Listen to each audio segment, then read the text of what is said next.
এখনো পর্যন্ত আমাদের এই ধরনের কোনো চিন্তা ভাবনা নেই, কারণ জনপ্রশাসন মন্ত্রণালয় আমাদের সাথে যথেষ্ট কোঅপারেট করেছেন এবং ওনারাই বলেছেন আমাদেরকে পুনরায় আবেদনের জন্য। পুনরায় আবেদনের প্রেক্ষিতে ওনারা রিভেরিফিকেশন করে আমাদেরকে পুনরায় গ্যাজেটভুক্ত করবেন, এই ধরনের আশ্বাস সিনিয়র সচিব স্যারই আমাদেরকে দিয়েছিলেন।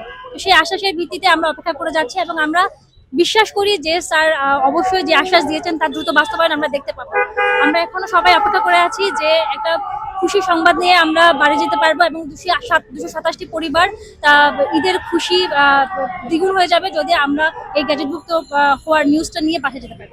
যে আমাদের যোগদানের মাত্র একদিন পূর্বে আমাদের পূর্বের গেজেটটা বাতিল করে নতুন একটা গেজেট জারি করা হয় এবং সেই গেজেটের মাধ্যমে জনপ্রশাসন মন্ত্রণালয়ের জারিকৃত সেই গেজেটের মাধ্যমে আমরা 227 জন বাদ করি। তো এইটা হচ্ছে মানে বৈষম্যবিধি সরকারের আমলে একটা ভুলক্রমে করা বৈষম্য বলে আমরা মনে করি। তো আমরা চাচ্ছি হচ্ছে অতি দ্রুতই হচ্ছে এটার যে ভুলটা হয়েছে সেটা শুধরে নেওয়া হোক এবং আমরা আশাবাদী যে অন্তর্বর্তীকালীন সরকার আমাদের এই দাবিটি মেনে নেবে খুব দ্রুত। আসলে আমাদের 43তম বিসিএস এর প্রথম গেজেট প্রকাশিত হয়েছিল 15 অক্টোবর গত বছরের। এরপর আমরা যোগদানের জন্য প্রস্তুতি নিচ্ছিলাম, যেটা তারিখ ছিল 17 নভেম্বর। হঠাৎ করে আমাদের জানানো হলো যে 2025 সালের 1 জানুয়ারি আমাদের যোগদানের ডেট পিছিয়ে দেওয়া হয়েছে।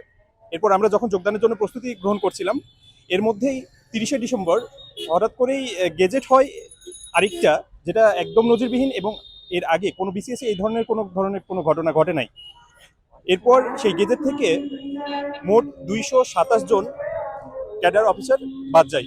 এরপর জনপ্রশাসন মন্ত্রণালয়ের সিনিয়র সচিব স্যার আমাদের জানুয়ারির 9 তারিখে আমাদের প্রতিশ্রুতি দেন যে অতি দ্রুত সময়ের মধ্যে আমাদের আবার গেজেটভুক্ত করে যোগদান নিশ্চিত করা হবে।